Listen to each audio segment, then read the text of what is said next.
progress.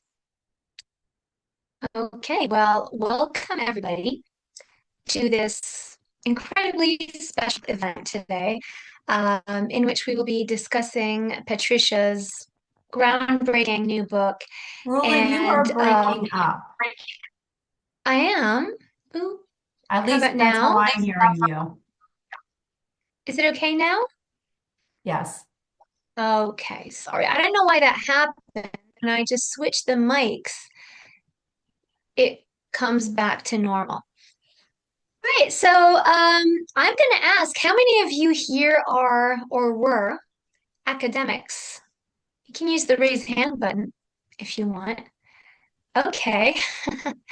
And I can take a guess that many of you academics also have the artistic side, the creative side, whether you are creators, consumers, producers of art, and this is what brings you here. So, and this is what we'll be talking about. This is the wonderful journey of Dr. Patricia Leavy, which she so generously shared with us in her new book, The Artist Academic.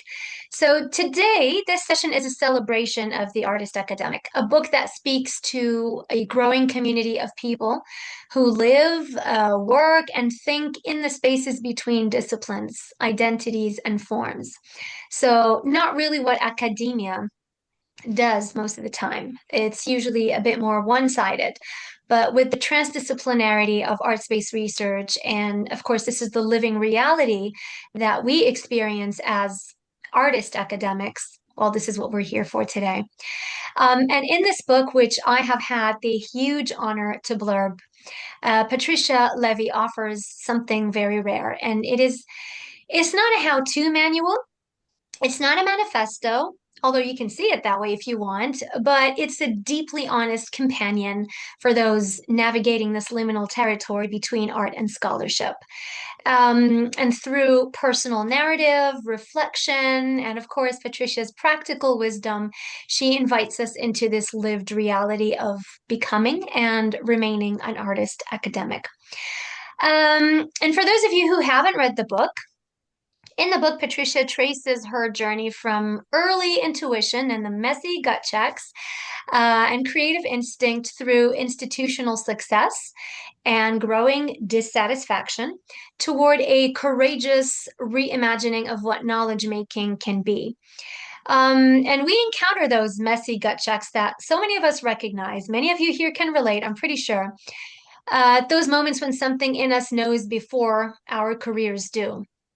So, reading this book helps us or lets us, invites us to follow her move into poetic inquiry, fiction, and public facing scholarship. And we also witness how creativity here becomes not an escape from rigor, but actually a deepening of it. And what makes this book especially powerful is, as I said earlier, its generosity.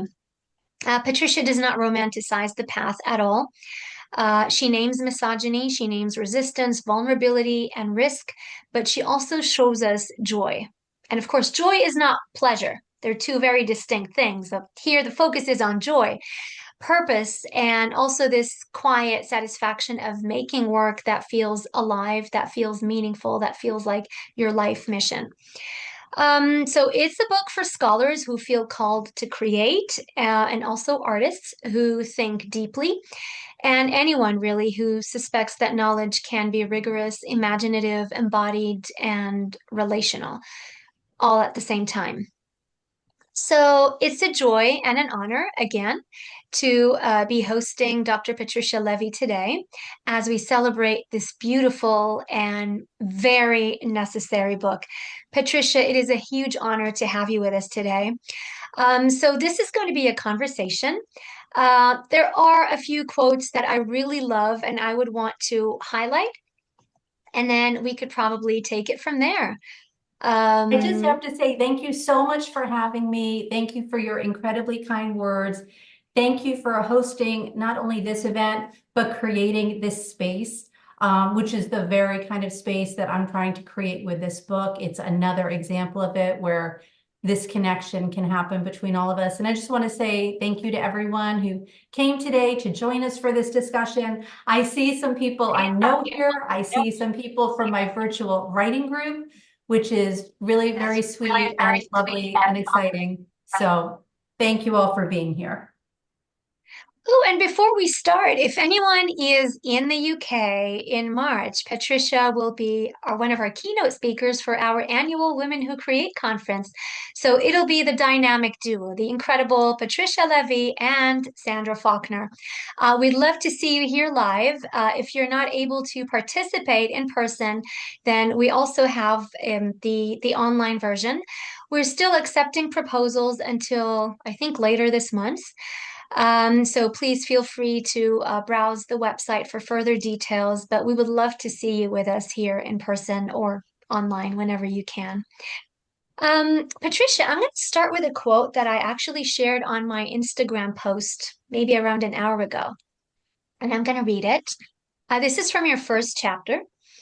Oh no, that's a different one. I was between this one and the other one, and then I chose the other one and thought, we'll start with this one instead. So every meaningful creative decision I have ever made involved fear. The question was never whether fear was present, but whether I was willing to listen to something deeper than it. And I can so relate to that, Patricia. Um, and you frame fear not as an obstacle, but as a companion, sort of like a moving force, um, Thank an you. Thank you incentive, actually. for pulling that out. I mean, one of the things that, I mean, look, I know I hear from people all the time. Um, they don't make the leap they want to make because they're afraid, or they don't publish with the better publisher because there will be a bigger spotlight. So there will be critique. They will get negative reviews. They don't do this because they don't do that because they don't do that. It's fear, fear, fear. It's all fear. And when I'm having these conversations with people, what I'm often getting back is what I perceive as an assumption that I don't have that fear or I didn't have that fear. And that's not true. And I think that it's not true for most of us, maybe all of us. It's about making decisions regardless. It doesn't mean you're not afraid. Um, it means that there's something else calling you. There's something you want to do. There's something you're passionate about. I mean, it's like anytime you speak out against some sort of injustice, it does not mean you're not afraid of the consequences, which there can be myriad consequences to that. It means that the thing you're speaking out against is more important to you. And so, your voice might be shaking while you're speaking, but you're still choosing to speak out. A lot of times I think it's easier for people to understand that and to do that when they're speaking out on behalf of others, when they're advocating for others, when they're standing up for something that is bigger than themselves. And I think it's a lot harder for people to make those decisions when it's about themselves. And so I think very often people settle in all areas of life, and career is one of those areas. And it's fear-based. It's, I'm afraid if I do this, it's unknown, or something bad will happen, or there will be rejection, or there will be critique, or I might fail, or I might not do a good job, or I might be embarrassed. And I felt all of that. I still feel all of that. I mean, that doesn't go away. I just do the things I want to do anyway. You just, you work with that, you deal with it, you compartmentalize it, you table it, you do whatever you need to do to push past the fear. I have some very close friends who are writers, some of whom are incredibly, incredibly talented, and they don't publish their work, or they don't try to publish it in the places they should try to publish it. Why don't they? Because they're afraid of rejections. They have received rejections. They have received criticism. And I've always said to those people, like, the only difference, they're like, how do you do it over and over and over again? The only difference between them and me is that when I got the rejection, I still sent the piece out again. And sometimes I was heartbroken. Sometimes I was devastated. Sometimes my feelings were hurt. Sometimes I was embarrassed by something someone said. Sometimes I was angry. And I was afraid to get more of that, but I still sent it out again. That's the only difference. So I think sometimes we have these ideas that, well, I'm afraid to do this, and it must be that people who succeed in this area, they don't have those fears. And this is not true. I think that we all have them. They manifest in different ways. They might be slightly different, but we all share some sort of fears about taking risks, about traveling the road less traveled, about putting our real heart's work out in the world, our real heart's work, that thing we truly care about and love, that is our soul's delight. I think we all have those fears. And so I think it's important to acknowledge it, which I'm more than happy to do because I don't know any other way to be. If there's some secret to just getting rid of those fears and somebody can share that with me someday, that would be wonderful. I don't think so. I think those things always exist. I think they change over time. I think the more you take risks and the more you bet on yourself, the less scary it becomes over time. But there are still fears. There's always fears. I mean, I had what seemed like a really wonderful situation years ago with a publisher. I had basically like the dream for fiction authors where I could get a contract to publish anything I wanted to publish. That's like the dream. But it wasn't really. There was another side to it, and there was a lot that wasn't good about it. And when I walked away from that, before I had another publisher, everybody thought I was out of my mind. And I mean, everybody. And this was already when I had what looks like success in my career. So I wasn't starting out. This was well into my career. And people thought I was crazy. And I had close friends who said, like, aren't you scared? Like, aren't you scared you won't get another publisher? Yes, I was freaking terrified. I did it anyway. Was terrified. Absolutely terrified. My poor husband, who has to bear the brunt of hearing about it, heard all about it, and he will attest to you. Yes, I was afraid. I did it anyway. And it was one of many risks that paid off better than my wildest dreams, better than I ever could have imagined.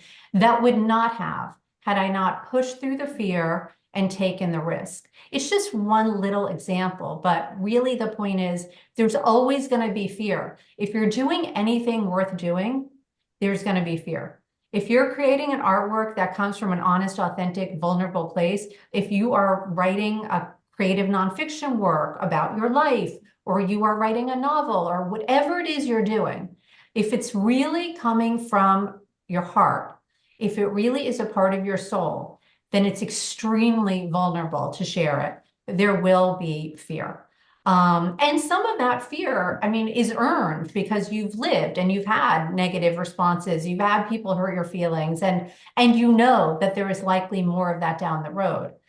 But to let that stop you from like living your purpose and creating the work you're meant to create, that's what I refuse to do. And that's what I try to encourage others.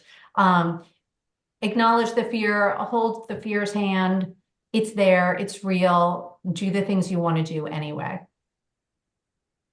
I love that. And you know what? What's very special about the first chapter, especially when talking about the fear that was there, is that you distinguish between fear that protects, fear that motivates, and the fear that keeps us from becoming who we are. So it didn't stop you. Doesn't mean that because you were brave enough to keep going, doesn't mean that you weren't scared, but you kept going. And I love the way you highlight it as a moving force rather than one that stalls you. Thank So you. thank you. I mean, I think a lot of people think of courage in all areas of life as like the absence of fear. And it's not, it's Yeah. just pushing through it. It really is. It's Mhm. just making the decision to push through it. And in the case of your career and your life, it's making the Mhm. decision to bet on yourself. I mean, that's really what it is. And having the confidence to do that. And that doesn't mean you know you're going to succeed. That doesn't mean there won't be obstacles, but that you are important enough and what you want to do matters enough to you that you're going to push through it. Right, right. And that moves me to the second quote, which is the one that I shared on Instagram. I did not leave academia to become an artist, nor did I abandon art to remain an academic.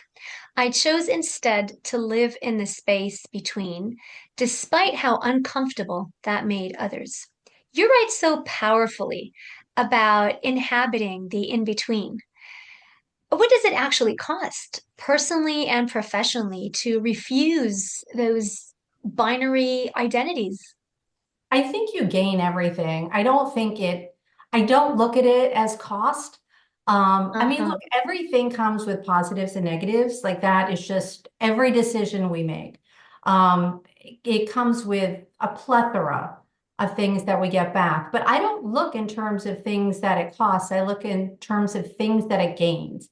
I mean, if I spent my life thinking about how people were going to react, to my decisions. I mean, really think about that. Like, wait, I wish I knew this when I was young. And my bet is that most of us in this room did not. And we're all a work in progress. And I actually think it's like our life's work to become the best version of ourselves. So I don't think I'm there. I doubt any of us are there. I don't think there is a there. I think it's a lifelong process.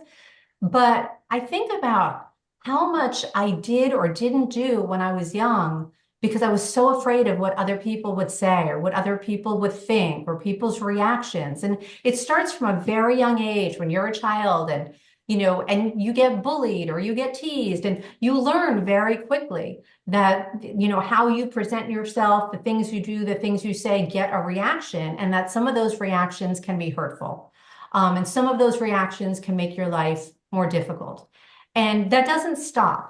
That doesn't stop throughout our lives. I mean, I hear from people in academia all the time, like, well, I'm doing this work that I really don't care about and I really don't like, but I'm doing it until this. I'm doing it Yeah. until tenure, promotion, whatever it is. There's always some carrot ahead of them. And then they're going to do what they want to do, which I actually believe they probably never will. And, Mhm. and you also don't know how much time you get. Life is short. You really don't know what you get. What you have that you know for sure is this moment. And every moment that you're wasting doing something your heart is not in, to me, that is a waste. So I wish I had figured out when I was younger that what other people think isn't really any of my business and doesn't really matter and should not be the deciding factor in how I live my life, and the work that I create and what I put out into the world. And once I started figuring that out, it started changing things for me. So I do think that people are want people to choose a lane and to stay in it. Like pick a box and be in that box, and then we can make sense of it. We can understand it. That's what people want. And academia absolutely functions that way. The disciplinary Mhm. nature of academia, that itself is completely artificial and constructed. And this isn't anti-academia at all. Like there's much I love about academia, but there's much that's problematic. And one of the things that's problematic is this false disciplinary structure, which has nothing to do with the way the real world functions. I mean, like any real world problem of importance does not function within discrete disciplinary borders. So we didn't create disciplines because they help us understand the world. We created disciplines because it makes it easier to structure academic organizations. That is a very, very different thing. And so we are taught to like silo off, to be one thing, to do one thing. We're taught specialize, specialize, specialize. We're taught repetition equals reputation. We're taught all these things that are very anti-creativity, anti-creative thinking, anti-transdisciplinary, anti-cross-pollination, connections, resonance, all the things that actually help us do meaningful work and live meaningful lives and have meaningful relationships. So I decided, yeah, I realized that people would be much more comfortable to take me as an example if they could say, like, she's an academic or she's a novelist. And I know people will be more comfortable with it because they tell me that all the time in all kinds of ways. I cannot tell you how many people have interviewed me that have asked me, do you consider yourself an academic or a novelist? So just the framing of that question shows you how uncomfortable people are with the thought that you would do more than one thing, and try and do more than one thing on a big level, on a grand level, like without limits, that you would not put limits on what that can be. So I know there are many people in academia, but also elsewhere, it's not just academia, who are very uncomfortable with anyone who wants to be in that in-between space or who chooses to be in that in-between space. And so I just decided I don't care. If it makes others uncomfortable, what it really reflects is that there's something going on in our organization, in the way we've structured things, that this would make people uncomfortable. And we see it all the time. So I'll give an example that's not me. Like, let's go to pop culture. So let's say you have a successful actor, and I'm saying that in a non-gendered way. So whoever this famous actor is, and let's say they decide to put out music. So they write and record original songs, put out an album, whatever. There is so much critique that actors turned musicians face, that usually when their debut album comes out, that's what every interviewer asks them about. Like, were you worried about the critique? I mean, it's literally how they have to promote their first album. But think about it. Like, does that make sense to you? Like, why wouldn't it make sense that a person who is creative and is creative and an artist in more than one area? Like, Yeah. of course they are. It makes perfect sense. And some of those people have probably been doing music longer than they've been doing acting. It just hasn't had a public face necessarily. Right. But people are so uncomfortable. Like, no, we know you as this one thing. We're comfortable with you as this one thing. And I always sort of think that, to go back to your first quote, that when people are very resistant to something, it's usually fear-based. And Yes. I really, really believe that fear drives a lot of this. It's, why would anybody care if I write nonfiction academic work and I write fiction? I mean, really think about it. Like, why would that matter to any academic in the world? It has nothing to do with what they might be doing, but it stirs something up in them. And it can create this fear, like, wait, I have a career that's going well, that's very much based on these disciplinary borders, and now you're somehow threatening those borders. Like, your existence and the existence of your work is threatening those disciplinary borders in which I have status and I have career. And actually, it doesn't have to at all. People liking apples doesn't have to threaten bananas. Like, it's ridiculous. Like, it's actually absurd. And some people want a whole fruit salad, and that's okay too. So it doesn't actually have to, but that's how people interpret it. It is absolutely fear-based. I've heard it for 20 years in comments I get around the world. There's always one person or sometimes a group of people in an audience who, before they even got there, were ready to critique whatever they heard. And it's always this defense of, like, discrete disciplinary borders, which I really like.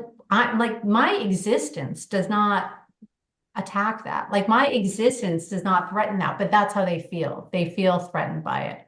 So I think a lot of it comes back to fear. And I think there's a good lesson there because, critique, criticism, assaultive words, rejections, people, what's the right word? Degrading your work, minimizing your work, all these kinds of things are very upsetting when they happen. And they can be upsetting in different ways. They can have you crying, they can have you angry, but they are emotionally, viscerally upsetting when you are experiencing them.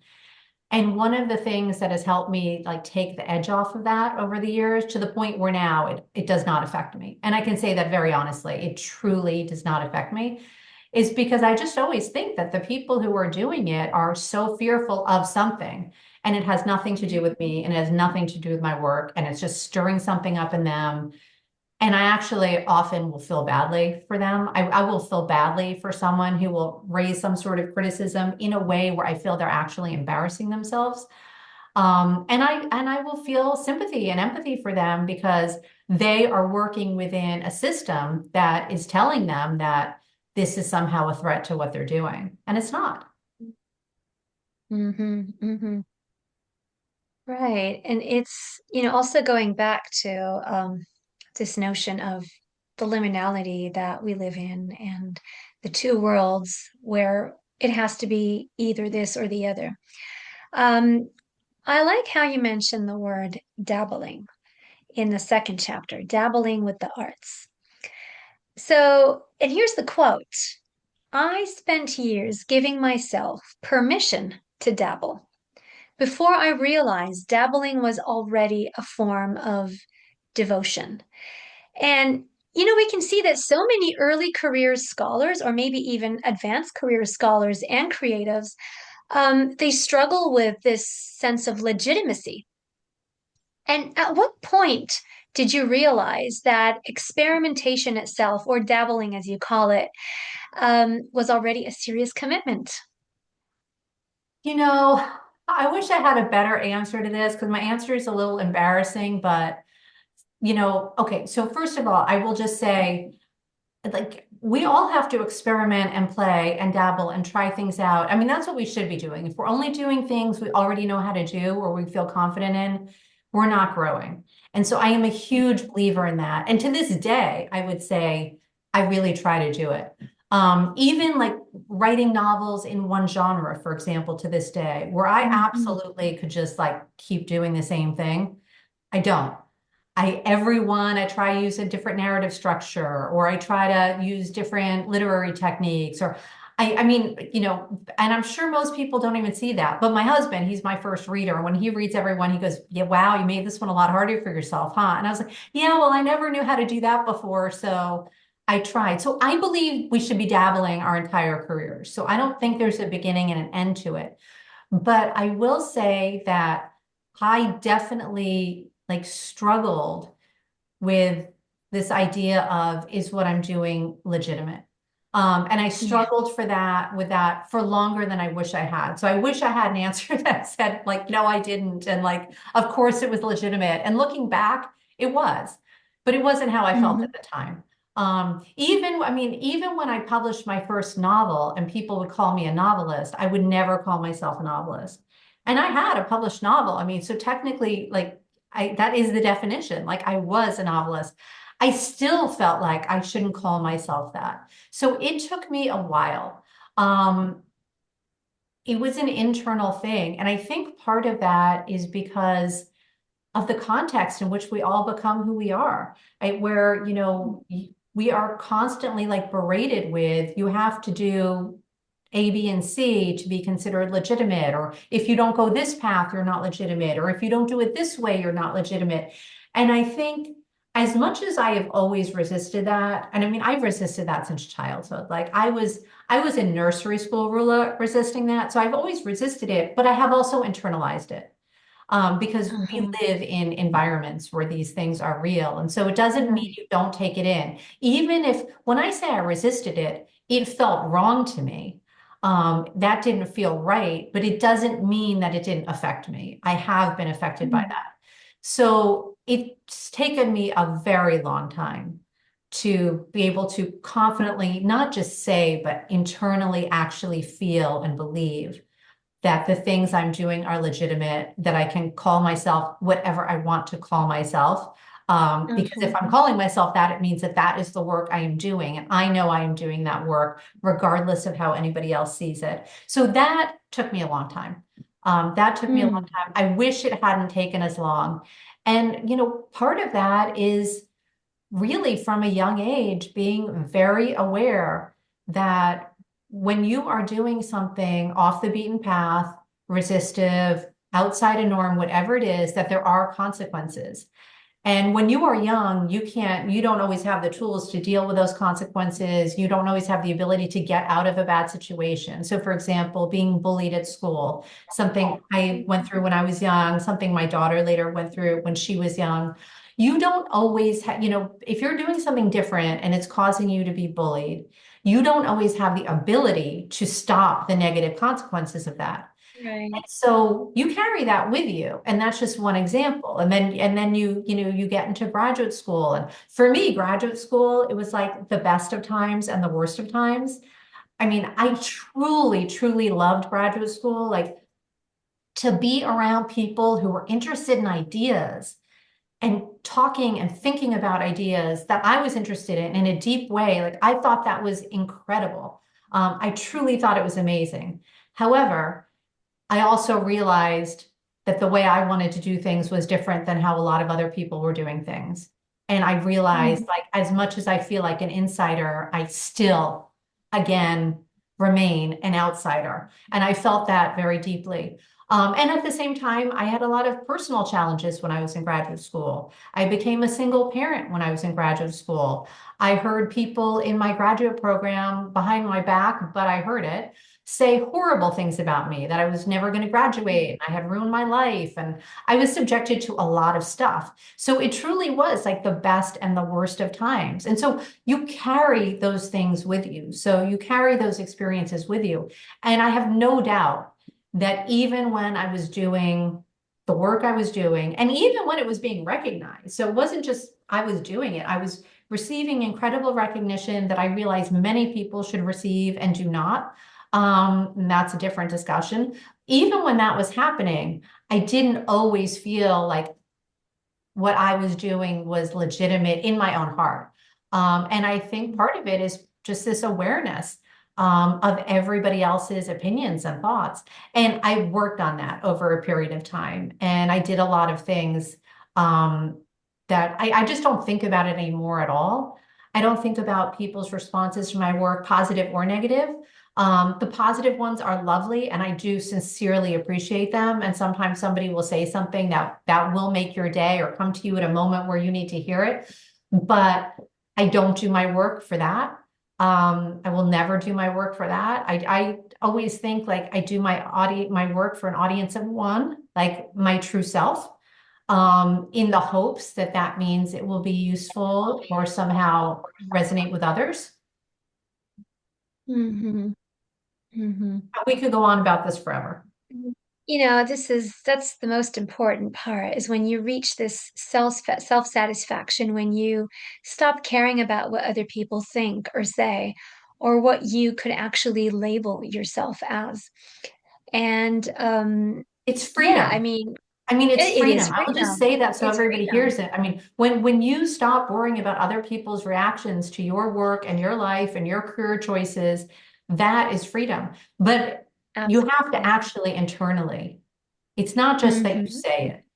That Oh can be a yeah. You step, need to but you have feel to it. internally, Yeah. like truly, like, you know, I have my own relationship with my work that is Hmm. not dependent on anything external, positive or negative. It's not dependent on how people feel about it, if people like it, don't like it, critique, sales, whatever.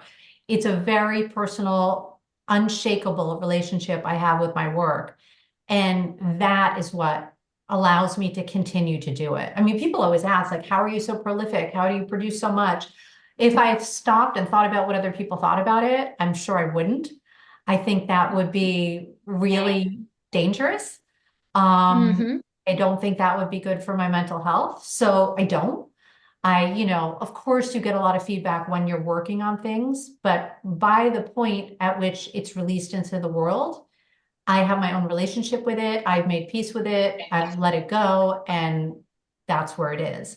So Hmm. it's just an important thing to realize that if you stop worrying about what everyone thinks, it really is a kind of freedom. And I know I can almost hear some people in their head saying, but I have to care what they think because they can stop me from getting a job, or they can stop me from getting promotion, or they can stop me from passing my thesis. And I 100% hear all of that. I have had all those same concerns in my career. I have had all the same practical, pragmatic realities of needing to pay rent and needing to provide for my child and needing not to lose my job. So I do understand all of that, but there are ways to be true to yourself, and there are ways to do the work you want to do and still take care of your pragmatic concerns without those pragmatic concerns dictating your entire work experience. So, and that is hard. I'm not saying it's easy, but there are ways to do that. And I think it's important because this concept, oh, well, someday I'll get to do what I want. Like, you don't know, someday might never come. You have today, like you have right now. There's no better time to start than now.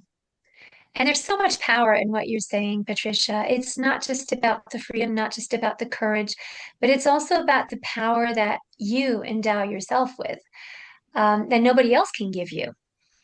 And the Yes. inner feeling, as you said, needs to come from within. You need to genuinely believe in your own relationship with your work, with yourself, with the type of work you're doing. And that would be a You nice need to give transition to the yourself next chapter. permission. Permission. You Yeah. need to give you can't wait for other people to give you permission to be who Uh-huh. you are supposed to be. Right. And that brings us to the next chapter, the one on becoming a novelist. And the quote here is, and I'm going to read it. Writing fiction did not feel like a departure from my scholarly work. It felt like telling the truth in a language that could finally hold it. So, was fiction a risk for you or a relief, especially in the very beginning? And how did it reshape your understanding of truth making or research? So, first Thank you you. were dabbling with it, and then it became your thing. It was a relief. 100% it was a relief. And I might have been a little bit naive, I do just want to say, because after I put my first novel out, it wasn't like I didn't have any fear. I mean, I did have a sense that there might be some negative things coming my way. But mostly it just felt like a relief. Mostly it felt like, oh, I could finally write in the way I wanted to write, say what I want to say without like all the citations and the couching my opinion or couching everybody else's or having to present certain sides to something or all the things that you have to do, like to jump these hoops. I was like finally just like saying what I wanted to say in a way that I thought might connect with those who might want to hear it or need to hear it or benefit from it in some way. And so it felt like a relief. It felt like, wow, a whole new world had opened up. But the naivety came in where I got some incredible emails from scholars that at that time I had never met who are famous, were certainly famous to me, heroes to me. And I will never forget, one was from a scholar, Rita Irwin. She's a famous art educator. She's an amazing, lovely person who I have since met many times, but I did not know her then. And she was so kind and sent me an email congratulating me on the novel and saying that I was very brave. And I remember like thinking, like, I'm not brave. Like, I just wrote this thing I really felt needed to be written. I didn't even have a plan when I did it. I mean, I honestly didn't. It didn't feel brave, but what she understood and the wisdom and insight that she had that I didn't have at that point was everything that was coming my way after that, which was going to be again the best of times, the worst of times. So, but I didn't fully appreciate that. And I didn't fully appreciate that because I was an academic at the time, a full-time academic, that it was different than, look, I mean, if you're a novelist, when you put out a novel, there could be bad reviews, there could be critique. I mean, that is just a part of it. Any kind of artist knows that that is a part of it. It's an unpleasant part, but it is reality. But it's a different thing when you are known for nonfiction. And at that point, I was already successful in nonfiction. So people knew who I was. There was going to be a spotlight that I had put out a novel.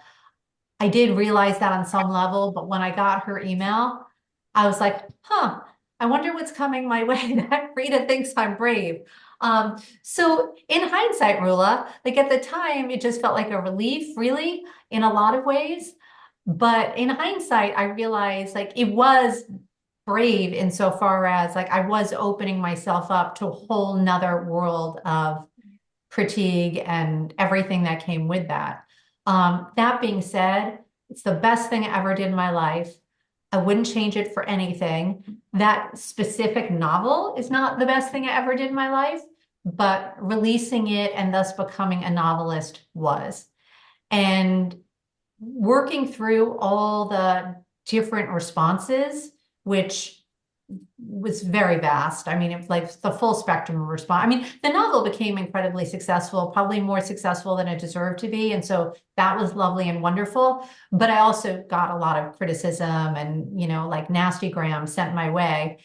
And having to like work my way through all of that, I think in some ways was a gift because I figured that if I was going to keep doing this, I was going to need to be able to not internalize all of that, not even know it was there, not even pay attention to it, like in the ways that I was then. I mean, I was very much paying attention to it. I was very aware of it, hyper aware on an unhealthy level, I would say, Mm-hmm. partly because everybody kept making me aware of it. But there's actually ways to avoid that too. So, I mean, one of my Mm-hmm. publishers to this day, it makes her nuts. Like, they're not allowed to send me reviews of my books. And she'll always text me. She'll think it's really good. I want you to see it. I'm like, thanks, no thanks. Like, I'm all good. Because the day that book came out, I had already made peace with it. I had already gotten all the feedback. I'm good. But I didn't have that back then. So there was a lot I had to learn. But I will say, writing my first novel was one of the best things I ever did for myself. Publishing it, one of the best things I ever did for myself, despite that there was fear and despite that some of that fear was realized. I mean, I did have to deal with some measure of crap. Um, but that's okay. And ever since, I feel like each novel has gotten better. I'm Mm-hmm. absolutely in love with the creative process. There is nothing I love more. I mean, the best part of my life is literally getting up, racing to my office in my sweatpants and escaping into one of my story worlds. And like my stomach growling because I forgot to have lunch because I am so immersed. That is you living your best life. When you are doing the thing that makes you forget to eat, like that makes you forget you have like biological needs. That is a wonderful thing. And so I realized that these were all steps toward making that happen. I have to tell you an amazing thing that happened to me this morning.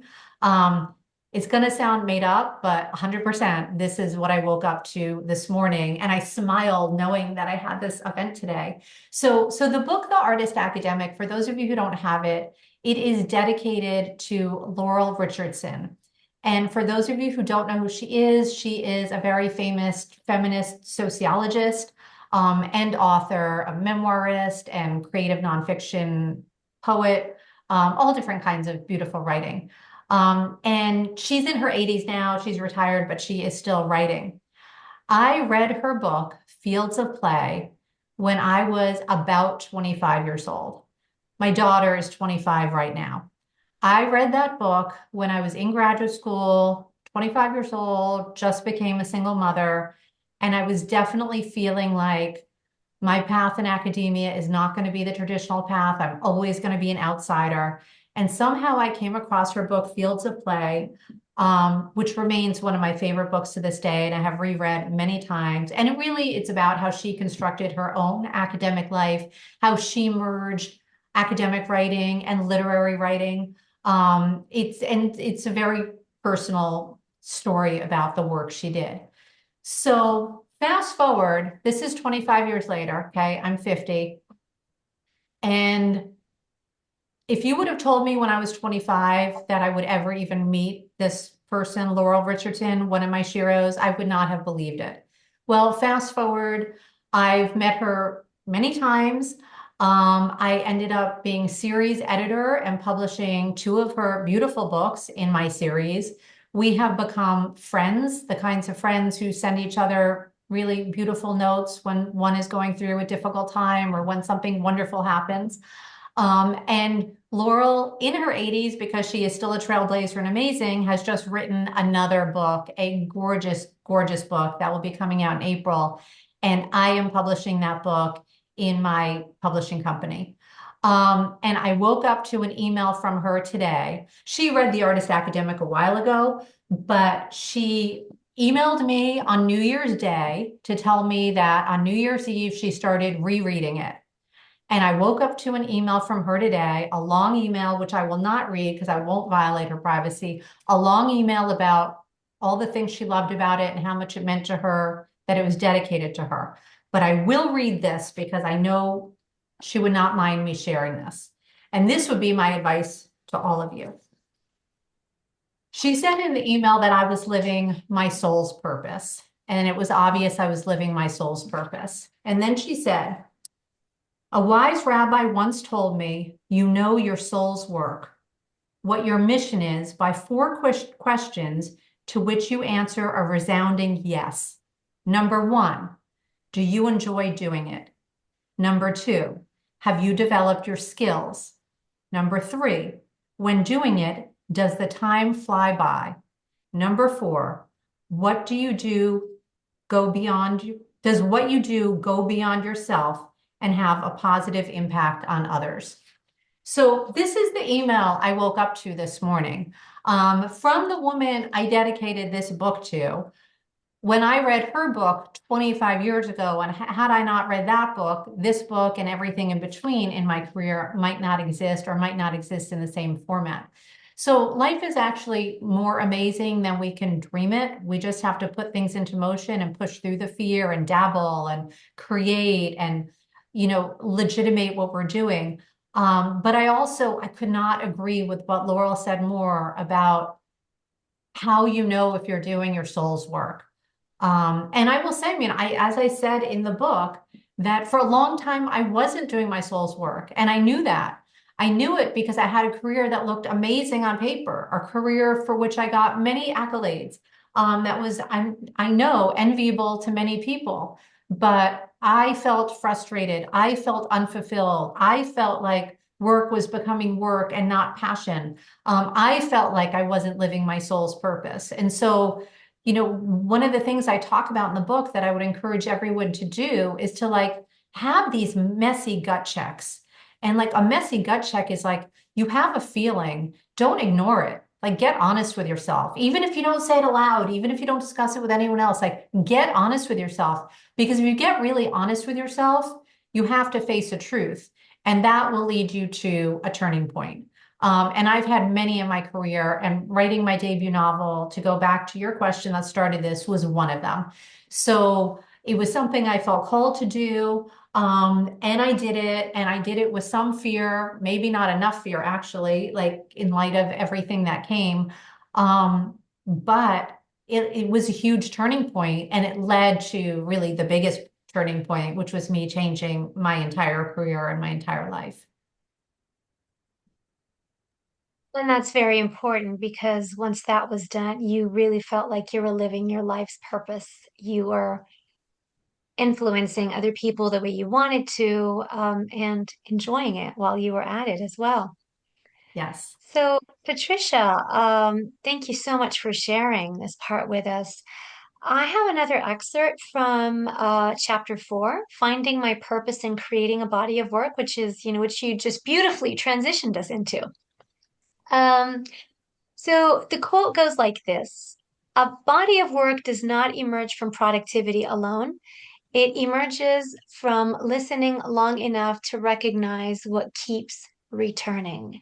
And those three words, this idea of what keeps returning, feels especially resonant. Um, how do you know when a theme is asking to become a life's work, rather than just a passing interest? How do you know you want to marry this passion of yours and make it your thing for the rest of your life?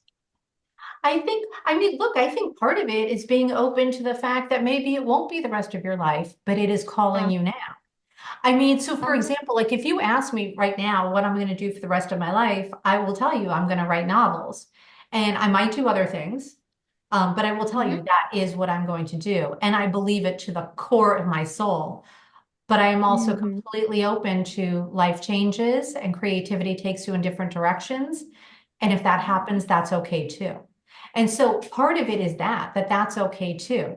But to really answer the question you asked, I think that our true calling, meaning the things we care about, the things we want to do, what the work we really want to do, I think it whispers to us. I really think it whispers to us.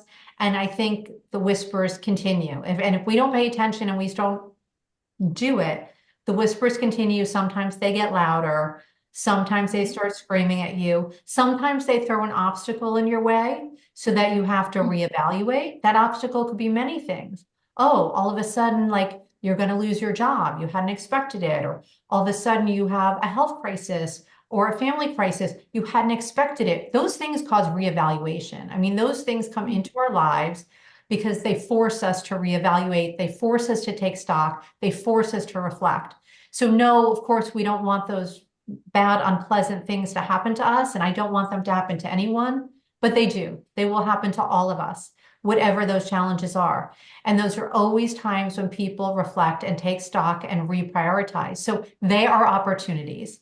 Within every challenge, there is an opportunity. And if something has been whispering to you over and over again, and you are not listening to it, because you're afraid or you don't know how or whatever the reason is, it will keep coming back. If it's the thing you're meant to do, it will come back until you at least try to do it. So that is, I really believe like that is the way the world works, and that is the way energy works. And look, you put your energy into things. So like if there is something you think about doing, if there is a book, let's say, that you want to write, that you have not written because it doesn't fit into your career plan in some sort of obvious way, but you want to write it, it will keep coming up in your mind. So that is taking up your energy. So you are already manifesting that book. That is literally, you are already creating it. So that is all a part of the process. And, for me, just as like a creative, as an artist, that is how my books come to be. So people always want to know, like, how do you write so much? How do you write so quickly? And I will just say, I think everybody's writing process is different. And so I don't Yeah. think speed or volume should be anyone's goals. They are not my goals. They really aren't at all. And I don't think they should be anyone's. But what happens to me is when I get an idea for a novel, I will start thinking about it and it will start like whispering to me, haunting Yeah. me. I will lie in bed and my husband will fall asleep immediately. And my mind is spinning with ideas for the novel. And it's like maddening. And what happens is it just gets to a point where I can see it so clearly. Maybe not even the whole thing, maybe just a scene, sometimes the whole thing. But when I can see something so clearly that I'm replaying it like a movie scene in my head, that's it. I have to write it. And so I do. And I start it. And I start it even if I don't know where it's going. I trust that there is a creative process that will happen. I trust that I have developed skills and I have tools that I can use and draw on. So I trust all of that. But I will tell you, like, my favorite things in my catalog that I've ever written are things that were whispering and whispering and returning and returning and returning. And sometimes for years. Sometimes for years. Sometimes it's something that I didn't do at the time because I was too busy with something else. I had other obligations, or I just didn't see enough of it. Like I just didn't know how to do it. But those things, like my favorite scenes in some of my books, some of them are like bits of conversation I came up with in my mind 10 years ago. And I just never knew where it belonged. But I could always hear it, always hear it. And then every book I'd write, does it belong here? Nope. Does it belong here? Nope. Does it belong? And then the idea comes and you're like, oh my God, that's where that belongs. Start writing. So I think the things we're meant to do, they do keep returning to us, trying to ask us to pay attention to them. And sometimes paying attention just means thinking about it, stewing on it. Sometimes it means taking action steps to turn it into some kind of reality. So paying attention can mean different things. But I think the things we're really meant to do, they will keep coming back to us. And, we can ignore them forever. But you're only hurting yourself when you do that. I mean, you're only preventing yourself from doing the thing you want to do. And I will just say for the record, I never know like that I'm going to be able to do something I want to do, but I do it anyway. So like, I mean, I've published over 50 books. I have another like 11 or 12 that are written. So I've written a lot of books. Okay. And I'm saying this so that you all know I am someone who I have a track record writing books. Like I can write a book. That being said, every time I start a book, I mean, every single time I like panic that I won't be able to do it. Partly because they're all different. If they're nonfiction, they're all on different topics and I have to learn things about that topic. Yeah. If they're fiction, I always do different things. I tell different stories. I use different narrative structures. I use different genres, whatever it is. And I always have the fear of, yes, I have this idea, I have this character, I have this plot, whatever, but like, will I be able to realize it? Mhm. So you have to trust, one, the creative process, which is something that all artists, thinkers, scholars need to trust. It is something bigger than us. I mean, we are just tapping into it. It is bigger than we are. And number two, you have to trust your skill set that you have developed over time. And if you marry your Mm. skill set with discipline, so if you sit down every day and do the work, you have to believe that you will figure it out. There are times when I write myself into a corner. There are times when I write something that doesn't work. I always figure it out. And so, yes, when I start every project, I do have this panic, like, will I be able to realize the idea? Like, will I be able to do this? But I also have confidence that, yes, I will be able to. Like, it might be more difficult. It might take longer than I think it's going to take. There might be something I don't anticipate, a problem I need to resolve. But ultimately, I do have the faith that if I put in the time, I will be able to do it. And so I think that's a really important skill for creatives and just something to remember. Because I think this idea, like, well, we have to know everything perfectly and how it's going to work out. And I don't think that's how life works. And I don't think it's how creativity works. I don't think not just art, but good scholarship. If you know in advance everything you're going to find out, that is not interesting scholarship. That means we could probably just read somebody else's article. Yeah. So that is not something to aspire to. So having like this little bit of like nervous something of like, can I do it? What will happen? Will I be able to do it? I think is a part of the process, and we need to embrace it and use that energy. And like sometimes my husband teases me that I panic write my books because I'm so worried like I won't be able to figure it out that I like put so much time and energy into trying to figure it out. And if you do that, of course you will figure it out. So that's what happens. That's how creativity works. It's, it's discipline, tools, skills, patience, listening to our inner voice. And if you do all those things, then you get the magic, then you get the flow, then you get all the things we all want. But you don't get to have that all day, every day. You get to have it when you do this other work.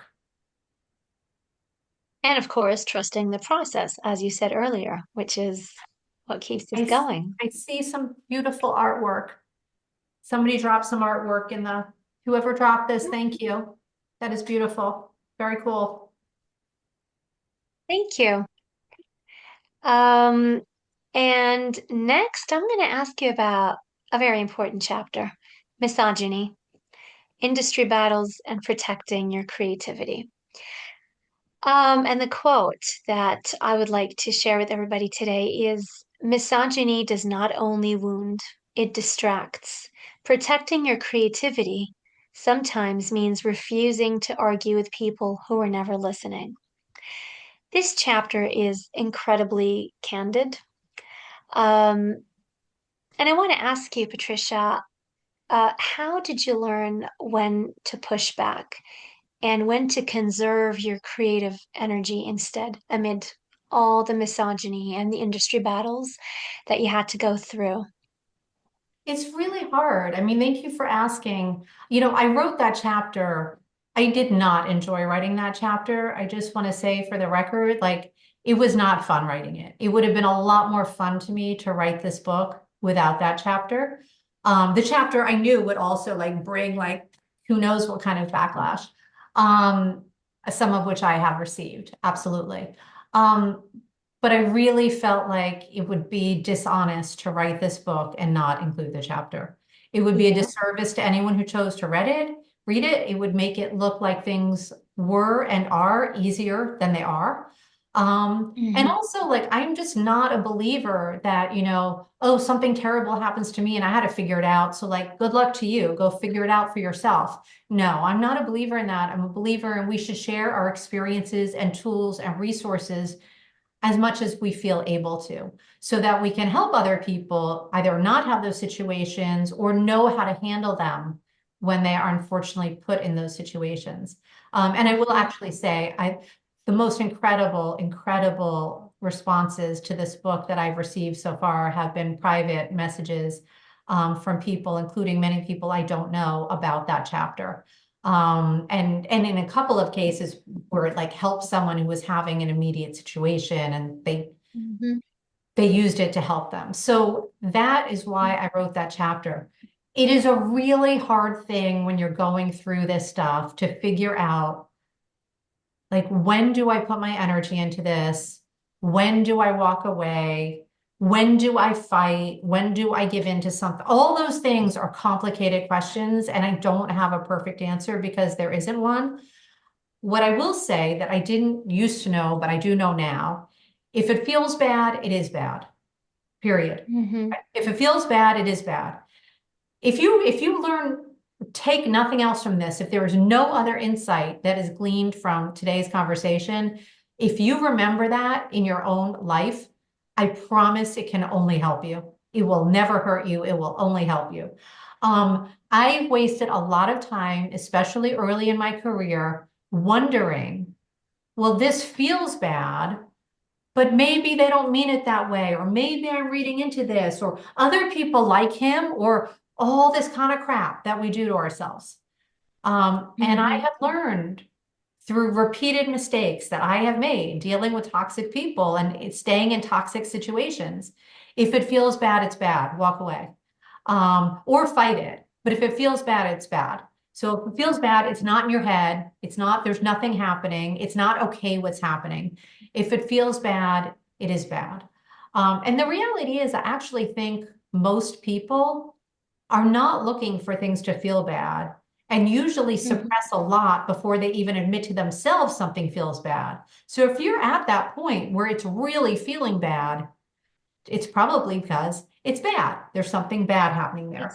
Mhm. And even if the other person or other company you're dealing with, if it's a publisher or whatever it is, the other entity, even if, it doesn't have to be a case of people are evil or they're out to get you. It doesn't have to be that. It can be that it's not a productive relationship. If it's a relationship that is taking up your emotional space, if it is a work relationship that is making you feel bad, if it is a work relationship that is making you question yourself, it's just not a good work relationship. And so sometimes it's okay to just say that. It doesn't even have to be someone's fault. If you don't want to go down that road, that's fine. But if it feels bad, it probably is bad. So it depends on the situation you're in, to like really get to your question. Because we have different amounts of power in different situations, and that is just a part of the reality we're also dealing with. So if you are in a situation where there is, your boss, you're in school, your mentor, somebody is doing something that makes you feel badly, there is a power dynamic that is off. And that is one of the reasons those situations are so detrimental and so toxic, is because you have less power in that situation. Mhm. And so instead of tearing yourself apart, I mean, my advice is to try and seek help in those situations, Mhm. which I just want to say, yes, there can be repercussions. This is about like doing things even when they're scary. A lot of people don't seek help because they're afraid there will be repercussions. There's repercussions anyway. If you're in a situation that feels Yeah. bad, that's doing something bad to you, there's already repercussions. So Mhm. either there will be repercussions of the same kind, negative, or there will be something better. There will be a solution. And so always bet on the solution, like always work towards that solution. With publishers or anyone else who like works to bring your creativity in the world or who may own part or all of your creativity, I would say many things. Um, I would say, first of all, and I know this doesn't help everyone who's already in the situation, but it will help some of you.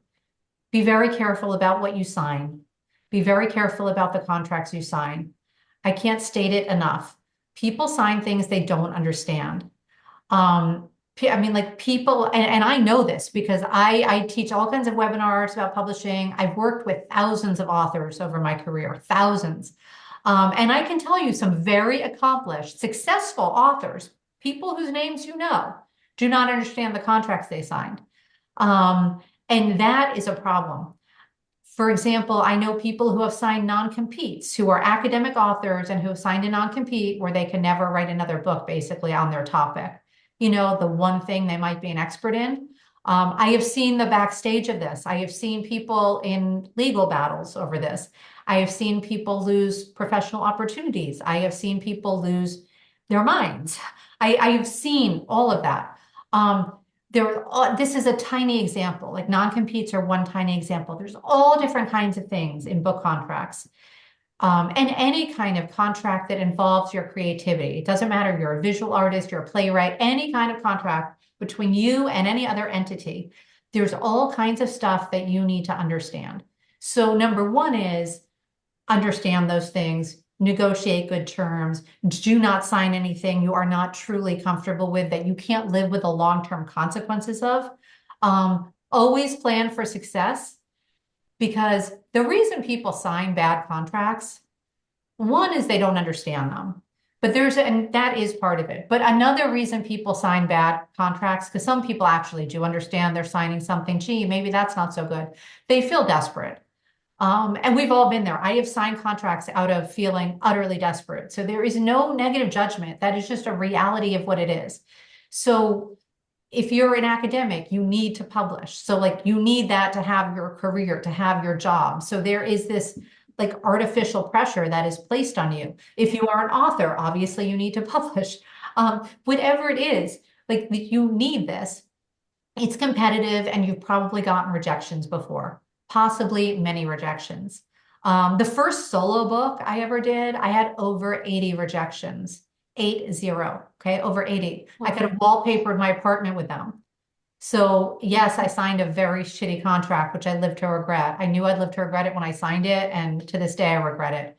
I mean, it's 20 years ago, so I've moved on, but I wish I hadn't signed it. Um, I get it. Like people feel desperate and you face a lot of critique and you're told you're lucky to get this. So these are the reasons people sign things that don't serve them. So number one, don't do that. Whatever you've done in the past doesn't matter. I've done it too. Moving on today forward, don't do that. Number two, if you are working with people and it feels somehow toxic, I'm using that as a catch-all, but it could be many things. There could be microaggressions that are based on race or ethnicity. There could be misogyny. There could be harassment, me too. There could just be they are marginalizing you and your work. There could be issues of what you feel is ageism. You could feel it's about political differences. Whatever it is, doesn't matter what the issue is. If there is something bad happening that's making you feel bad, you have to make a decision like, can you salvage this relationship? Like, what is the level of what's happening? Can you salvage it? Is there somebody else there you can go to, or is it the whole entity is corrupt? I've had both. I've had it where it's individuals. I've had the whole entity. What does it mean to walk away? How can you go about doing that in a way that best serves you? So, I've walked away from many things, including things people thought were really good on paper. I had a reason every time, and I'm glad I walked away from those things. Sometimes I did it in like, I have to get out immediately. My mental health can't handle this. So I am just walking away and I'm going to lose what I'm going to lose and I'm going to live with it. And I'm going to learn for the next thing. And I've done that. There have been other times where I wanted to fight to get certain things back. And I have done that. This book is an example. This book was under contract. If you've read it, you know this, but this book was under contract with a different publisher who I never worked with before, but had only heard positive things about. Had a horrible experience with this publisher, like raging misogyny, not subtle, like really, really bad. And people are so stupid. I have it all in emails and other things too that are indefensible. Contract breaches, really bad. I threatened to sue if I didn't have all the rights to this book returned to me within 24 hours, which that happened because he knew I could do that. I'm not saying whether or not I would, but he knew I could have. And he definitely didn't want that. And I also think he didn't want a public campaign where I'm rebranding him as a misogynist publisher. So he returned those rights to me. I've had other battles over the years where I felt like I was in a position of power. This is often rare in these cases, and I know that, but it can happen. So when I left my publisher Brill years ago, I write about this in the book, so it's nothing people don't know about it, and it was all public at the time. When I left that publisher, I had originally published with a small publisher called Sense Publishers. Okay, so to catch people up. Love them, great experience. Nothing's perfect, but they were a tiny indie press. We worked closely together, social justice oriented, artistic, loved them. They sold to Brill, who, okay, totally different kind of company, massive company, over 300 years old, publicly traded company, offices all over the world. They could not have been more different from my like small social justice, artsy indie publisher, like polar opposites. I really tried in earnest to make it work with them, and I was motivated to make it work with them. Um, and at one point, they screwed up a deal for me. It was a foreign translation deal that was extremely important to me. They screwed it up. I lost the deal, and I went nuts. And I spent some time thinking about what to do. And at that point, I had a big part of my catalog with them. So I really was motivated to make it work. I had published many books with them. I had many more contracts, and I was editing something like 7 book series for them. So like this was almost like my full-time job. I really did want to make it work, but I was really upset. I had a lot of power because I know, and I won't share the numbers because it's not the right thing to do, but I know all the details about the sale of Sense to Brill because I was very close with the owner and I was privy to a lot of what was happening. I also received the sales data for Sense Publishers every year from the owner privately. So I knew not only how my books and my series were doing, I knew how the whole company was doing. So based on all that information, I understood that my part of the Sense line in Brill was extremely significant, which in this situation translated to I had power, and I knew that. They had just spent a lot of money acquiring that line, and if I walked away and canceled my books and my series, they would have lost a lot of money and possibly the whole imprint. And I knew that. So I had power. So because I had power in that situation, I came up with the idea to renegotiate a deal with them whereby they basically return all the rights to my books to me for all my past catalog and give me rights to my future catalog. And they would, it was a licensing deal. Like they would just be the distributor of the book, but I owned everything. Nobody thought they would do that. I thought they would. They did. They agreed to it pretty easily.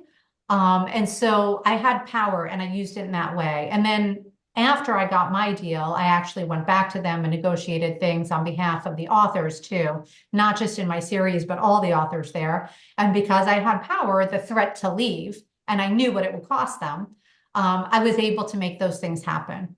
Now, eventually I did end up leaving because things still didn't get better. And since then, the company has been sold to a different company, as I warned them it would be.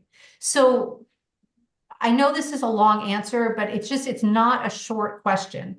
Like, what do you do in these situations? It depends on the situation.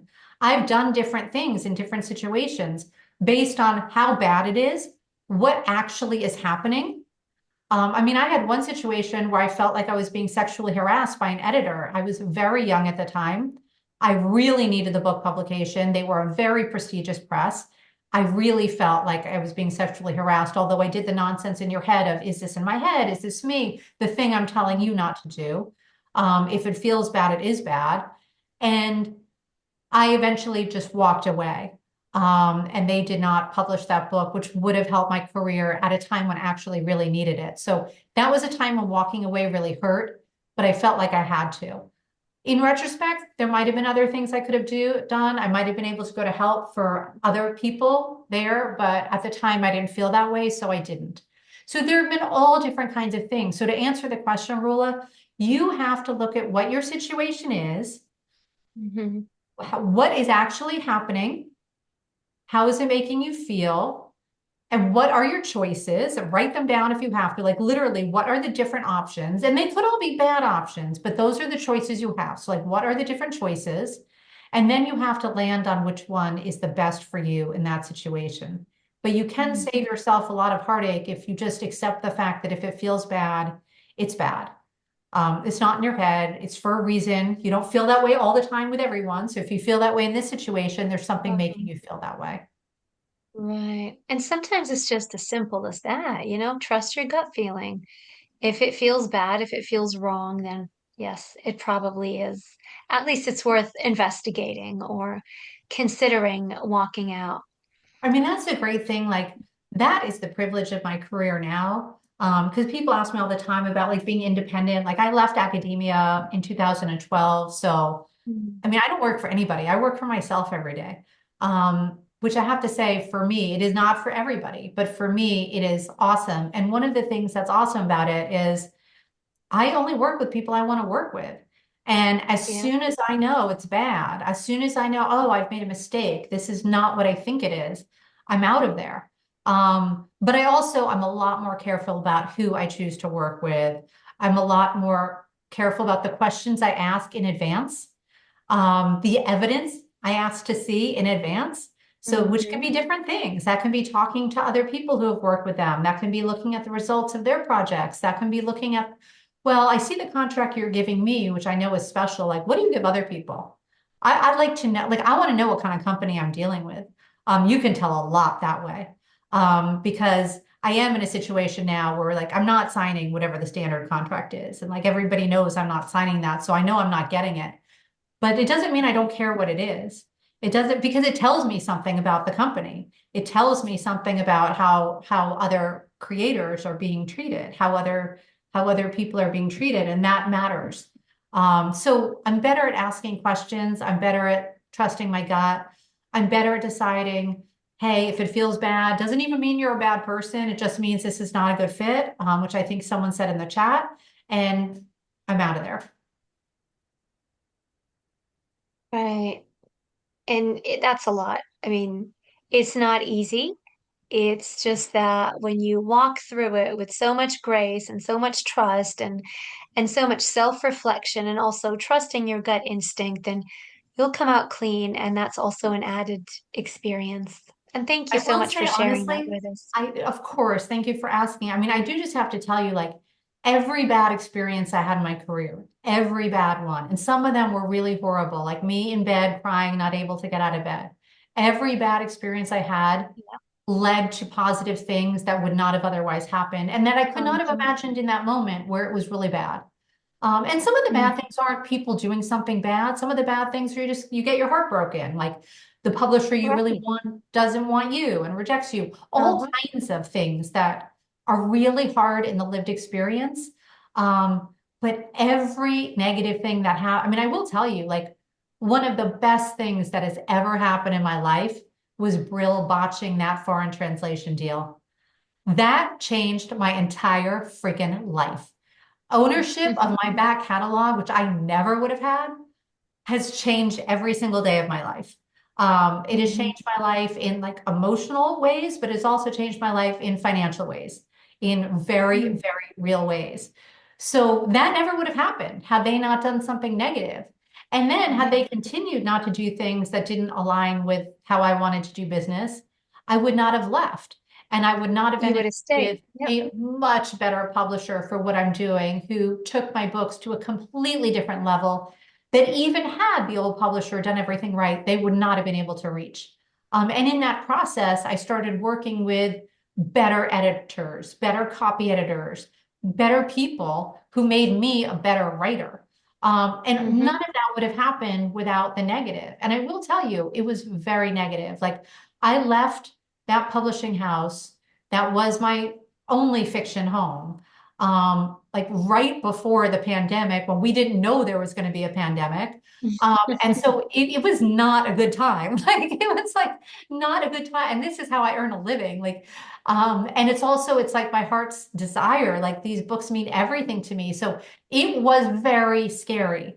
It was very, very scary. And there was no safety net whatsoever. And things were actually going to get worse before they got better. But they got better in ways that never would have happened and beyond my wildest dreams. So, you know, sometimes you have to realize like, no, we don't want the bad things to happen. Like you don't want to get sick. You don't want to experience grief. You don't want any bad things to happen, not just professional bad things to happen. But unfortunately, some of these things do happen to us. And And they have to. we are forced to deal with them. Hmm. Um, but there is always something that comes after that. And so to remain open to that and to find what is the thing that comes after that. Hmm. You know what, Patricia, to relate to what you're saying, um, you know how the whole LABRC started. Nothing starts without the support of so many other people. But what I always say when talking about gratefulness, be grateful to those who support you, but be grateful even more for the assholes in your life because they're the ones that push you out of a comfort zone that is artificial. They're the ones that make you think of what you really want. They're the ones that push you to walk out where you're supposed to go. And yeah, I mean, I think I've told you this before, but especially reading that chapter, I teared several times because I've been through that. The heartbreak, the crying at night in the office, there was so much going on. But again, I'm so grateful that all that happened. I wouldn't wish it for anybody, like my worst enemy. But at the same time, yeah, it's a blessing. And thank you for highlighting that so well in the book because I know how much people need it. People, whether they're in academia or struggling artists, but you need to hear that. You need to hear that everything will be okay if you are actually willing to transform the darkness that you are in, um, and actually listen to what it's trying to tell you, what you need to do next. So, yeah, I Absolutely. wanted to And thank you for this one specifically.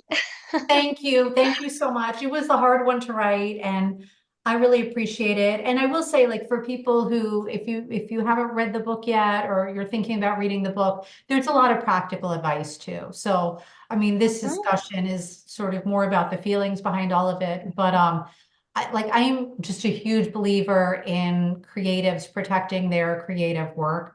And so there mhm. is a lot of advice about the publishing industry. And there's also a lot of advice about how you can do all the things we're talking about today. So there's a lot of advice about how you can build two different audiences, how you can develop a public profile, how you can how you can like actually do this stuff, how you can get media attention, how you can get press. So a lot of people were upset that I didn't like label the book. This is such a perfect example. People want things labeled. People always want Uh-huh. things labeled, and it makes me nuts. And like We don't. so everybody, okay, so like this is the cover of the book for those who don't have it or haven't seen it. And just says the artist academic and Patricia Leavy. And so people were like, you have to put a memoir on it, or you have to put a guidebook on it, or you have to, and like even a marketing person who I absolutely love and adore, who helped me with the book. And because of her efforts, the book has gotten more attention than it ever would have. But she was like, I really think you should put a memoir on it. Like I really do. And I totally get it. And what she said was good advice. That is what someone in marketing absolutely should tell you. And that is what me as an author at the age of 50 at this moment knows to ignore. I know to hear the advice of smart, well-intentioned people, and I know when to ignore it and to do what I feel is right. And to me, I didn't want to label it because the book is two things. The book is a professional memoir and it is a guidebook that actually has a lot Guidebook. of practical, like bulleted Yes. advice. It is both of Yes. those things. And I refuse to make it one thing. I refuse to do it the same way I refuse to limit what I can be. And I want to encourage you not to limit what you might be. Because we are all many things and many possibilities, and there is no reason to limit that. And so, like, yeah, sometimes it makes sense. Sometimes you want to slap a label on something because then people see right away and they can like get their head around it easily. But sometimes you don't. And I'm okay with people needing to look at this and like either just walk away because they don't know what it is or have to read the description to see what it is. Like, I'm Hmm. okay with that. So, yes, we need to avoid these labels. And we Right. need to know like how to get good advice, but also how to trust our own vision. Because somebody can be very smart and knowledgeable and trustworthy and give you solid advice, but it doesn't mean it's the right advice for you. And so, you always have to remember, nobody can live your life but you. Nobody can live your life but you. You're the only one who can live it for yourself. It's wonderful if you're able to surround yourself with good people. It's one of the reasons I love the LABRC so much, because that is what this creates. This is literally creating that. But then you still have to do what makes sense for you. Thank you so much, Patricia. And I just want to throw in what an incredible guidebook um, The Artist Academic is. It's so much heartfelt advice. Patricia is so generous in guiding you through. And Patricia, as usual, we learned so much from you, and we're very grateful for having you in our lives. You are so kind. Thank you. Thank you. Thank you. You're all very Thank kind. I'm very you. grateful for all of you. And there's a quote I want to end on, and that's from the very last chapter before the guidebook section. So it's on the joys of walking a creative path. Joy is not a reward at the end of the creative journey, it is a compass. When joy disappears, something essential is being ignored. So this shows us how sustainable the creative life is. Um, and we see that, especially after years of building, of publishing that you share with us and advocating for arts-based research. So, what does a sustainable creative life look to you now, as I opposed to what it honestly, I looked at think in the it's following beginning? your bliss. I mean, I really do. Like, I Lovely. think, like people, like I said, people always ask, like, how do you write so much, or how do you get ideas, or all those kinds of questions. And it's because I follow what I want to do. When I get an idea, I follow it. When I'm enjoying something, I follow it. Like when I am writing something and like my favorite days are when I am writing a novel and I am either laughing or crying in front of my computer screen. Like that means I am having like the best day. There is no better day to me. There's no vacation, there's no fancy restaurant, there's no like any of the like Facebook highlight reel stuff that people see of our lives. The actual best day for me is me in my sweatpants, crying or laughing in front of my computer screen because it means I am completely engaged and I Yes. am doing something that is bringing me joy. That is what that means. Even the crying, that is a product of joy. And Mhm. so for me, the great joy of my life, the privilege of my career Privilege of my is being able to spend most of my time doing that which brings me joy. Now, not all of my time, because we all have practical realities. Like promoting a book is not the same as writing it. We all have stuff. There's like everybody has like the business meeting version of their job. And I am not immune to that. But I spend the vast majority of my time doing that which brings me joy. I feel incredibly grateful for that. And that is sustainable. It's when you are doing things that don't bring you joy that you feel depleted, that you feel run Yes. down, that you feel worn out, that you feel unappreciated.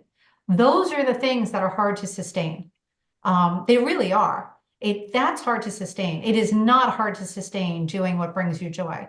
It is hard to find that balance where you are doing more of what brings you joy and less of what you don't. That's taken me a long time, and it's been multiple career transitions. It didn't happen in one day, which is part of why I wrote the book. People want to know like the day it happened. It didn't. It was many years, like, and many different decisions. And I think that's how it is for a lot of us. And things are usually harder before they get easier. But the great Right. thing is doing what you're really passionate about. And I tell people from a very young age, like I talk to graduate students all the time. And sometimes I have graduate students, grad students ask me to be on their committees all the time as an external reviewer. And they're constantly telling me about like, oh, well, I'm doing this project because like someone on my committee said A, B, and C. Like, so they are already walking down the wrong road. They are already walking down the road of doing something for other people and to jump through hoops, which I know those people and those hoops exist, but they should still be doing something they're passionate and care about. And that is what's going to make the thesis feel like this horrible thing they have to get through versus something they are lucky they get to do, because not everyone gets to study something they want. Not everyone gets to get a master's or doctorate degree. Not everybody has those privileges. So like, do I have to do it? Do I get to do it? And I wake up every day, I get to do this.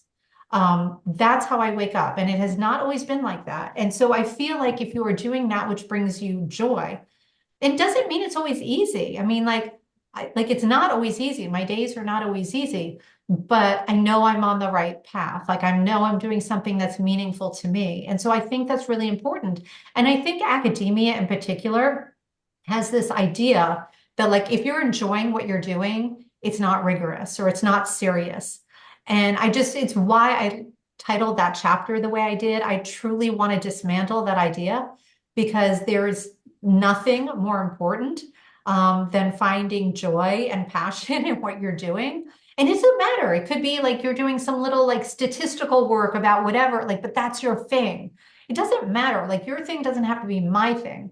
But if it doesn't bring you joy, if you don't feel passion, if you feel like you have to do it, which by the way, you don't, versus you get to do it, then there's a disconnect. And so I think it's really important to tap into joy and to follow it. So whenever I feel joy, I like run with it. Like, so I will often be working on something and like something else will just keep calling me. And so I'll put the thing aside and I'll do the other thing.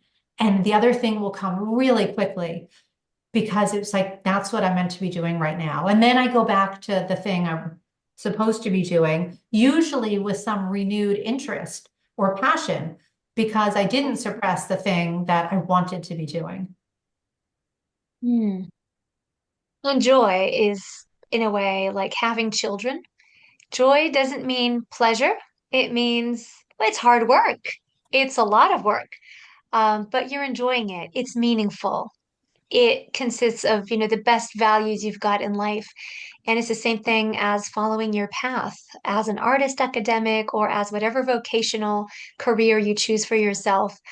Joy is not just about the pleasure, it's about the happiness, and that is different. It is hard, it's not easy, it's a lot of work, but it's what makes your heart happy. And it's about purpose.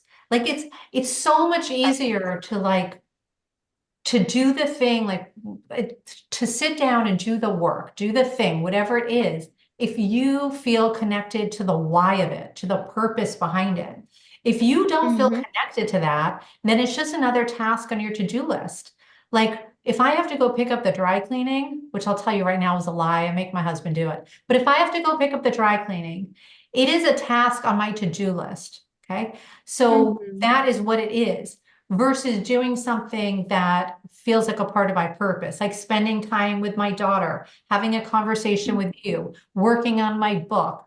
Those things all, even the parts I don't like, even if I have to do some publicity thing that might not be my first choice of how to spend time, it's enabling me to write those books. So it's a part of my purpose.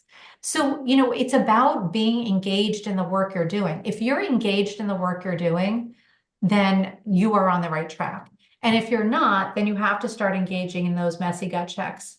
And you have Yeah. to be open to like taking the steps to turning points and making Mm-hmm. changes. And sometimes they're big, sometimes they're small, but it will all steer you to the path you're meant to be on. And really, at the end of the day, the biggest message would be life is short. I mean, like truly, you do not know how much you're going to get. 2025 was actually the worst year of my entire life for multiple reasons, including that I had three major deaths in 2025. It was a really, really hard year for me. And one of those deaths was someone very close to me for over 35 years who was my age, and it was unexpected. You do not know what you're going to get. Like, none of us do. Like, we don't know. Like, you have right now, do that which you want to do while you have the opportunity to do it. Because you deserve that. That is a gift that you give yourself. You deserve to enjoy your life. Thank you so much, Patricia. Do you want to take a short break before the Q&A? So we'll have a 15-minute Q&A. I, I would just go into the Q&A. I mean, if people need to like get Okay. up and like leave for a minute and All come back, right. that's fine. But Yeah. So I'm fine. Just I don't want to keep people waiting. Thank you all great. for So what being we'll here. do, thank you, everybody. And I'm pretty sure you all enjoyed this so much. We only have 15 minutes. So what we're going to do is I'm going to ask you to raise your hands using the raise hand button if possible so that we will be able to see you. I see the first hand up, Nabila. Nabila, please feel free to use the mic to ask your question. Hi, thank you. Hello, Patricia. I have been trying to get to your attention on Facebook posts, but I'm so happy that to see you here today. Even though this is remote, it feels so close. And I have so many questions, but for now, I will only just ask one. I would like to have your opinion on this scenario. Uh, I'm also a person who is scared of dealing with publishers what kind because of what kind of contract they might put me in. So what I would like to do instead is put up my work on social media first with a copyright sign, be it ResearchGate or be it LinkedIn, and then maybe someday have my own personal website. So this is what I want to do, and with some small work I have done so. But then recently somebody told me, no, don't do it, then your ideas will get stolen. Even though my name is already there, a copyright sign is already there. So I would like to know your opinion about this. Thank you for your question. Thank you for joining us today. I do agree that your work will get stolen. Um, I'm sorry to say that. And it doesn't mean you have to publish with a publisher necessarily, but I do want to say if you put your stuff onto sites like ResearchGate and academia.edu, and I'm not against those sites, like if people choose to do that, that's your choice. But you just have to understand a copyright notice doesn't mean anything. I mean, even in a book, a copyright notice doesn't mean your work won't be plagiarized. Books are stolen all the time. There's the huge Anthropic settlement right now, like because books are stolen all the time. Copyright is violated all the time. People have no regard for copyright on the internet. So as soon as you're posting on the internet, like, yes, I do think people could steal your work. So you might decide you don't care. You might decide you want to put your work out that way anyway, and it will reach more people that way, and that's fine if that's what you want to do. But I do agree that you will probably have your work stolen, and it could be used in ways that you might not like or you might not agree with. So I would encourage you to think if there might be other ways where you're published, if that is a concern, that you think if there are other ways, which could be self-publishing. And if you self-publish, you should file for copyright protection. If you self-publish your books, just so everybody knows this, if you self-publish your book and you just put copyright and your name in it and you put it out in the world, you are not protected. You have to actually file for copyright protection with the government in order to be protected. And so, you go online, there's a form you fill out. And you send them that form with 2 copies of your book, like pristine copies of your book. And like a year later, you get a certificate of copyright. But from the time they receive your application and process your application, your work is protected. Now, when I say your work is protected, that doesn't mean people still won't steal it. Like they still can and might steal it. People still copyrighted material all the time, but you will have a recourse then. You will have something you can do. If you don't get copyright protection, you really have no recourse. So I strongly recommend that. And I will just also say to everyone, your publisher is not necessarily getting you copyright protection either. And this is a very harsh reality that a lot of authors have just realized because of the Anthropic case. I've been trying to teach this for years, and I want to be more vocal about it now because more people are beginning to understand it. If you publish a book with a publisher, they will put a copyright notice inside the book. The copyright might say copyright and their name, or the copyright could say copyright and your name if you negotiated that. However, in order to actually have copyright protection, the publisher has to file with the government for copyright protection. And good publishers do that. Not all publishers do that. And authors are now realizing that. And one of the ways they're realizing that is if you clicked the button that most of us clicked for the Anthropic case to see if your books were stolen, you would find, if you have books, that many of them were stolen. Then they months later put out a list of books that qualify for the Anthropic settlement. What is the difference between those two lists? The difference is a lot of those books, yes, they were stolen, but the publishers had not filed for copyright protection. I can't tell you how many emails I've gotten from authors at Sense and Brill whose books were stolen, as were mine, who don't understand why they're not on the list. The reason they're not on the list is because those publishers did not file for legal copyright protection. Putting a notice inside the book doesn't mean anything. You actually have to file for protection. So I realize this is a longer answer to the question, but since it came up, I feel like I should say this to all of you. And this is something that you can ask your publisher before you sign a contract. Will you file for copyright protection? Simple question. Get the answer in writing, in an email, in a contract, get it in writing. Good publishers do that. Other publishers don't. And sometimes you think someone's a good publisher and they're not. And so you learn this lesson the hard way. It is something you can ask in advance. And I will also say, I'm actually teaching a class for the LABRC. Rula, you might know the date, but we're doing the publishing contracts, understanding publishing agreements course, backed by popular demand. So many people have asked to do it again. So I'm doing it one more time. Like, that's it. I've done this a bunch of times. I'm doing it one more time. It is everything you need to know about publishing agreements. Do you know the date that is, Rula? The exact date. It's in It's April. April 21st. Yeah.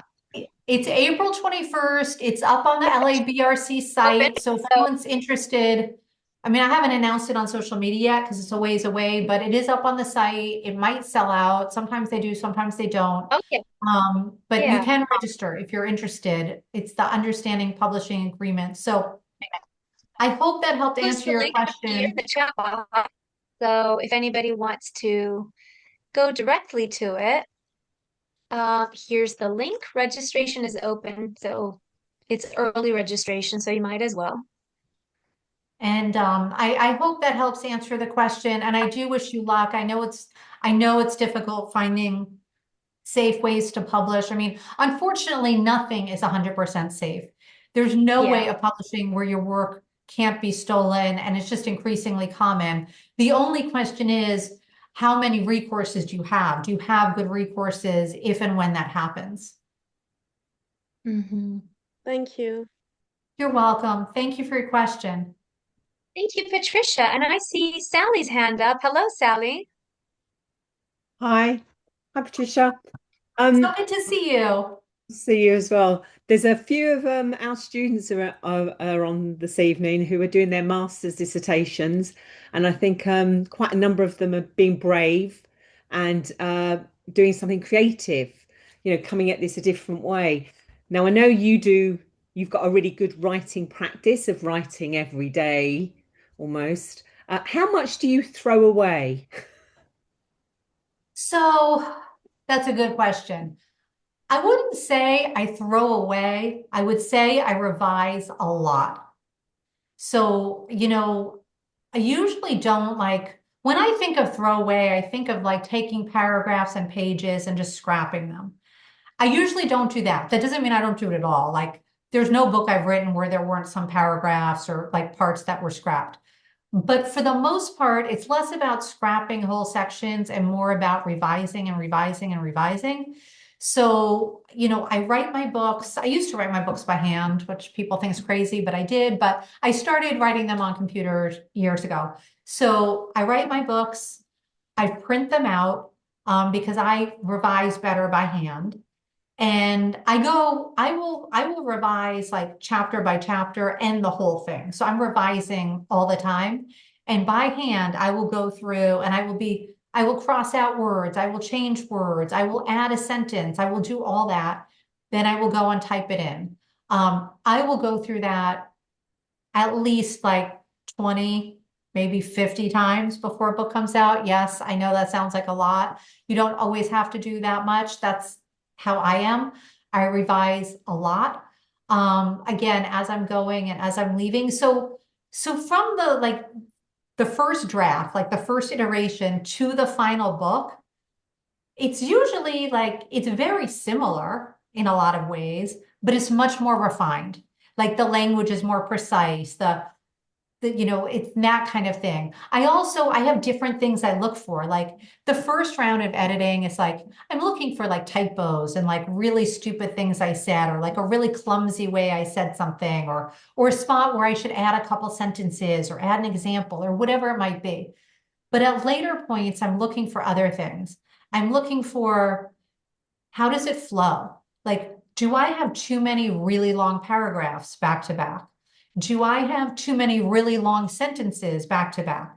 Am I using the same word 3 times in one paragraph? You don't see that on the first round. You see that on round 5. Like you look for it on round 5, you see it then. Should I add some like short sentences here, like for the alliteration, so it like sounds better? I look for those things. So it's like I don't throw away huge chunks, but I revise so much, Sally. I mean, I revise and I revise and I revise. And I can guarantee you, if I went back today and read any of my published books, including ones I just put out in the last few months, I could revise them again. So at some point you make peace with it. For me, I make peace with it where I feel like I'm not really adding value. I'm like tinkering, but like I'm not really adding value. I'm just kind of making myself crazy. I can't even really see it anymore. Okay, I'm probably done. I'm probably done revising. Now a copy editor can do their wonderful thing where they make it better. Or if you're a student, your professor or your committee or someone else can do their wonderful thing where they help you. Or if you're trying to get it published, the publisher can do that. But that's the point at which I make peace with it. Thank you so much. Is there anyone else who would like to go next? Oh, Dimitra. Um, Hello. Thank you, Rula. Thank you, Patricia. I mean, the synchronicity today, it's amazing. I don't have a question. I just want to say a huge thank you because I've read people's comments and the people are at different points in a academic journey or otherwise. But when I was doing my PhD research, it was your book Method Meets Art that I actually used as a valid literature reference to make a good case for using arts-based methods in my research. So reading your, you know, the light that you shine for others to open these possibilities is amazing, and I thank you as a human being. And today, that's what stayed with me. You know, I've read your book, The Artist Academic, and it really touched my heart. And your honesty, you're very successful, but you're not shy to name the difficulties, and you haven't forgotten about what it means to be a human. And you know, you're encouraging so many other people. So I just want to say, I don't know, I don't even have the words to say thank you. I wish I could draw a picture for you. But yeah, I look forward to seeing you in Cambridge. And thank you to Rula and the London Arts-Based Research Centre. And it just yeah, there's so many possibilities that have opened up in this field. So yeah, really, really honored to be part of this. So thank you so much. You are so kind and so wonderful, and you have made my day. So thank you so much. And I'm so glad that Method Meets Art was useful to you. I mean, that's what I hoped when I wrote it. I wrote it also because it was useful to me at the time, like I needed it. And so to hear it's useful to anybody else, I truly, truly appreciate it. And Rula, I do want to take one moment to comment on something that she said that was so lovely, because it's so interesting. Like I hear a lot, and this is not me bragging. I have a point that is not about me, but I hear a lot like, you're kind, or like something in the vicinity of like you're kind, or you're generous, or just lovely things like that, which is so wonderful. And every human being in the world wants to hear that. And it is really amazing to me because I think we have an expectation, and I think in academia specifically, that we have an expectation that if somebody has reached some certain level of success, they are not going to be kind. And you will not be happy when you meet them. And I know that because I hear that from people all the time. I had somebody once say in a Zoom, like, oh, I didn't expect you to be so kind with your success. And it's like, we need to pause on that, like kindness first. There's no success or not success, whatever. It doesn't matter. at every stage. Like that should be a norm, and it is not a norm. And I think that that is why people recognize it when they see it. It's why I recognize it in Rula. It's why I recognize it in the LABRC. I mean, what I love about the LABRC is it's just this like very supportive space of creativity, but also of kindness, of compassion and kindness and coming from where you are and people leading with heart and not talking just to hear your own voice and be heard, but because you have something to contribute. And that is all amazing. And that is how we should all aspire to be at every point in our career and in our lives. So, and I'm not a believer that like, yeah, there are some people who become very successful or famous or whatever it is, and you meet them and they're not very kind people. But I actually believe that for the most part, like if you're meeting someone and they are not kind, then they are not really happy. Success or not, like that, like I truly believe that. I believe that people who just want to hear their own voice or who don't care about the field they're in except for their own name in it, or I really believe that those kinds of people are not happy. And I think that we do encounter them in academia. And so I think that all of us, through how we choose to be in the world, can model something better than that. Because life is hard. Life is really hard. Career is hard. These things aren't easy, even when they're great. Like, I mean, like I have some close friends and my husband, they all say to me, like, you have the best life of anyone I know. Like, they all say that and they really mean it. But they also know, like, my life is really hard too. Like, I have real struggles in my life. I always have, and I will because I'm human. So I really think like that is something to always remember, like that the people we're talking to, their life is not always easy. Their career is not always easy. Their education is not always easy. They might have challenges we're not aware of, and to try to lead with kindness. And there are some people who make that difficult. So we will encounter some of them. I certainly wrote about some of them in the chapter on misogyny and industry battles. You will encounter people who challenge your kindness. And I certainly have acted in moments not as my better self. But I think it's something we should strive for to the point where we don't even comment on it because it's so unremarkable. So thank you so much for your lovely, lovely comment. Thank you so much, Demetra. Thank you so much, Patricia. This could go on forever. But you know what? Patricia's always here. So we're really looking forward to the next event. The next one actually is Women Who Create. So we really hope to see all of you there or whoever can make it. And yes, Patricia also has a course coming up in February. Is it Jumpstart Your Creative Writing, Patricia? Yes. Yeah, so that one will be posted by Friday. You will February be is able to like the see it. time, I think, I'm sorry to interrupt you, but February is like the time where all the like plans and resolutions people made in January have now Yeah. fallen away. And like all the like, I'm going to be a different person and all these goals I have, often they start to fall away in February. So we're doing the Jumpstart Your Creative Writing course. It's a one-time 2-hour online writing workshop. Mhm. And I think it's super fun. I got amazing feedback from people last time we did it. It's the kind of thing, if you've taken it before, you can take it again. If you've never taken it, all are welcome. Doesn't matter what level you're at. You don't have to come with a project. If you have one, it's fine. So I don't think that's up on the website yet, but we're doing that in February, so you can look Yep. out for it. And the understanding publishing agreements we're doing in April. April. Yes. So thank you so much, as ever, Patricia. This has been brilliant. And if you haven't read the book yet, please do.